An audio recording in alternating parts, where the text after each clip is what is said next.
We will take the next question. Assalamu alaikum. My name is Zishan. I am from Pakistan. How can I control my anger? I am worried about this habit. There are various ways in which we can control our anger, and our Prophet, peace be upon him, has mentioned it in the ahadith, ways how to control or curb down our anger. The first and the most important is saying, A'udhu billahi minash shaitanir rajeem. I seek refuge in Allah from Satan the accursed. This is the first step that we need to do. So whenever we are angry, we should immediately say, A'udhu billahi minash shaitanir rajeem. I seek refuge in Allah from Satan the accursed. The second is that we should remain silent. Many a times when we get angry, we say things that we normally would not say. For example, we may use abusive language, we may use foul language, we may raise our voice in front of our elders, in front of our parents, etc. Our beloved Prophet Muhammad, peace be upon him, said that if you are angry, you should remain silent. The third is that you should change your position. And our beloved Prophet Muhammad, peace be upon him, said that if you are angry and you are standing, you should sit down. If you are sitting, you should lie down. So, if you are standing and you are angry, you should sit down. If yet you cannot control your anger, then you should lie down. And we have the example of Abu Dharr radiallahu anhu, wherein he was feeding his animals at a trough that he owned. And certain people, they came to this trough and they also started feeding their animals, which resulted in the trough of Abu Dharr radiallahu anhu to break. Abu Dharr radiallahu anhu, he was angry, but he immediately acted upon the teachings of our beloved Prophet Muhammad, peace be upon him, and he sat down. So the people around him, they asked that, why did you sit down? So Abu Dharr radiallahu anhu, he said that I was following the teachings of our beloved Prophet Muhammad, peace be upon him, wherein our beloved Prophet Muhammad, peace be upon him, said that if you get angry and you're standing, sit down. The fourth is, and this is a personal advice, is that you should leave that place. So for example, if you are having some argument with your brother in a room, so you should leave that room. Because you may say things, you may do things which you will regret later on. In the state of anger, in the fit of rage, a person, he says things which he normally would not use. He may use abusive language, he may use foul language, he may fight with the other person, to the extent he may even kill someone in the fit of rage, in the state of anger. And later on, he will regret it. But many a times the damage, it is irreversible. For example, if he kills someone, even if he regrets it later on, the person has already lost his life. So it is very important we control ourselves in the fit of rage. Control your anger, or your anger, it will control you.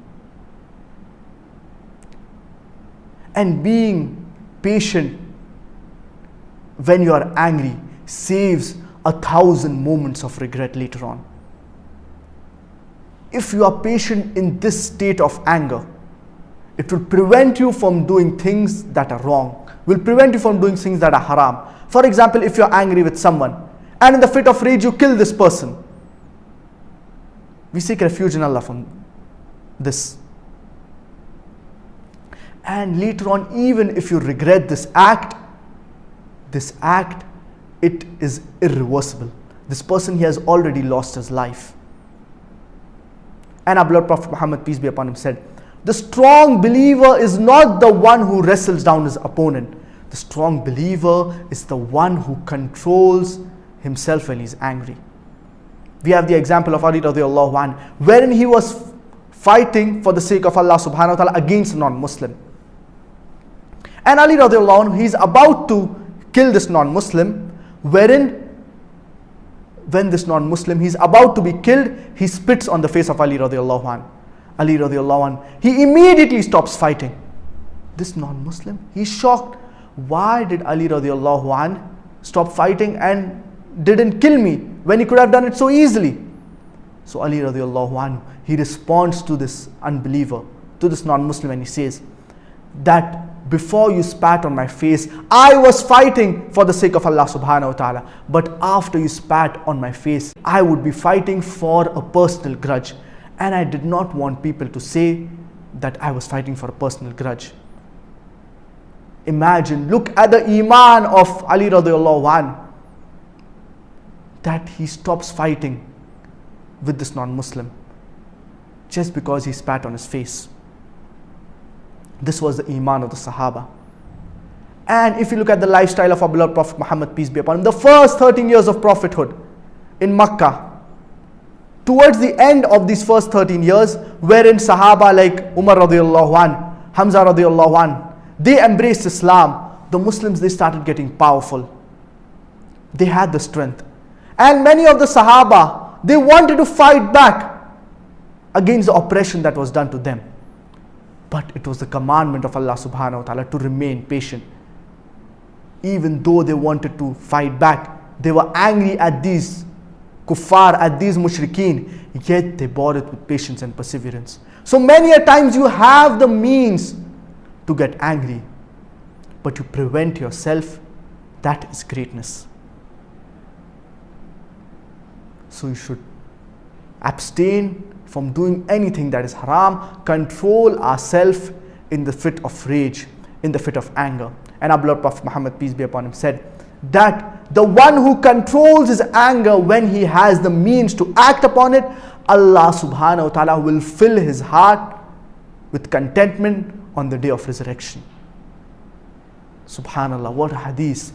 Imagine having contentment on the day of resurrection when people are in panic and they are scared about the questioning of Allah. We should always be patient, be calm when we are angry.